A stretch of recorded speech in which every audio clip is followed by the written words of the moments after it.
Copper Gaban qui gagne nos cœurs à travers la défaite. L'arrivée de Im sur Elbaf, Dragon ou Barbe Noire qui est en train de faire un carnage sur Marie-Joie.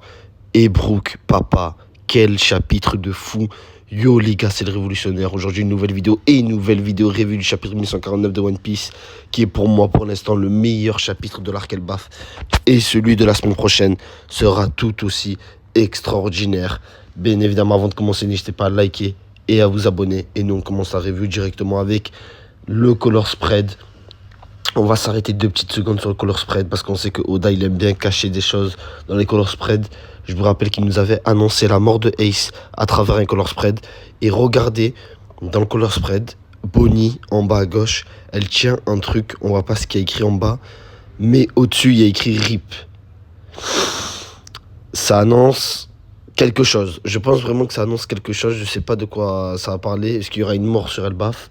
Peut-être, mais en tout cas, ça fait peur pour la suite. Et nous, on commence le chapitre directement avec les Mugiwara qui sont totalement choqués de la puissance du Rachiboiser. Nami qui le reconnaît parce que rappelez-vous, elle l'avait rencontré dans le château. Et Summers qui a très très mal et Gaban qui nous dit qu'il est rouillé. Comme Rayleigh, comme Garp, à chaque fois les vieux ils font des trucs de fou et ils nous disent qu'ils sont rouillés. À chaque fois c'est la même chose. Et de l'autre côté, Gaban va directement prendre sa hache et attaquer Summers. Mais Summers va utiliser une technique qui s'appelle mur de rance. Donc en fait il va se protéger avant que Gaban l'attaque.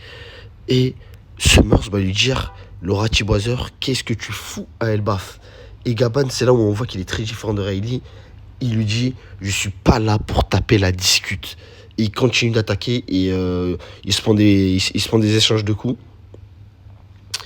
Et de l'autre côté, on a un ami qui dit que Luffy et Zoro sont fait malaxer par Gaban. Et Robin qui reconnaît que c'est Scopper Gaban et que c'est le bras gauche du roi des pirates. Et que c'est l'égal de Rayleigh.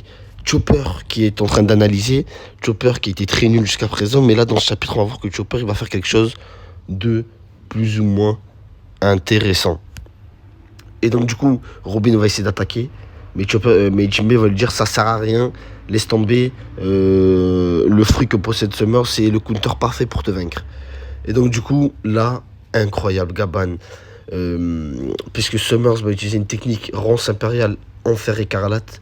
Donc en fait, il y a plein d'épines qui vont sortir du sol, et Gaban va sauter, et Gaban va lui dire...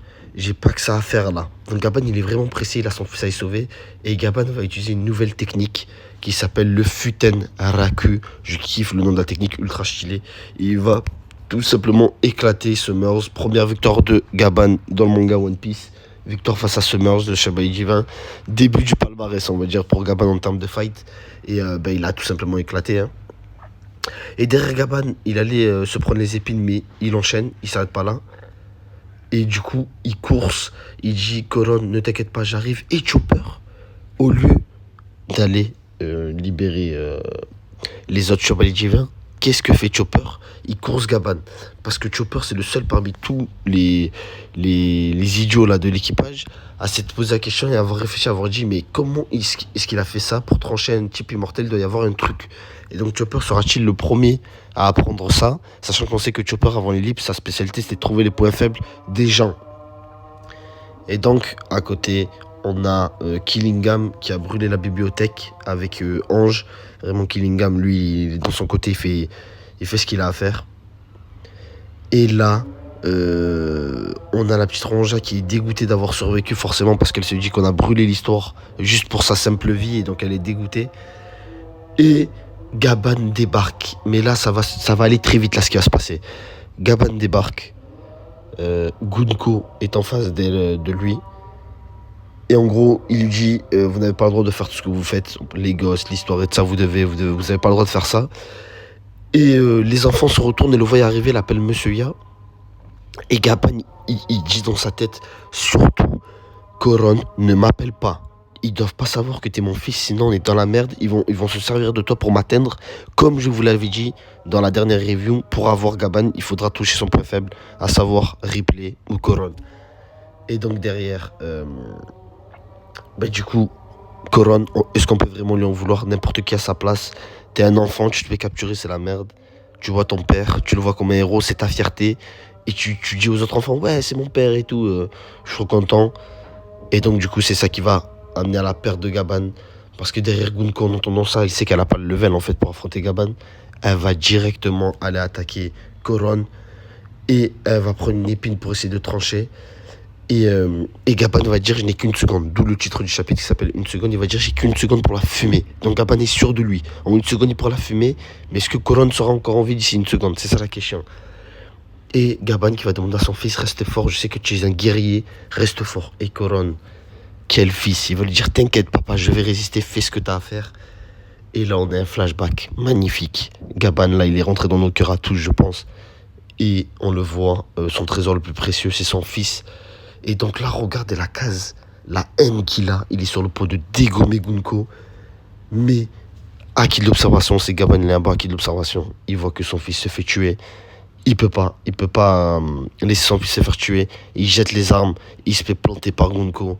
Et il tombe. Euh, il tombe dans le royaume des enfers.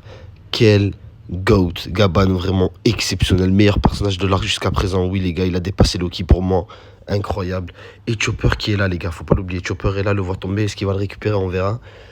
Mais derrière c'est pas fini, parce que Gunko, en entendant comment s'appelle Koron crier papa, ça lui a réveillé un flashback où elle criait père. Et on voit Brook lui tenir la main. Donc est-ce que c'est son père ou est-ce que c'est un lien très fort? Ça c'est une dinguerie. Brook va avoir un gros développement dans l'arc.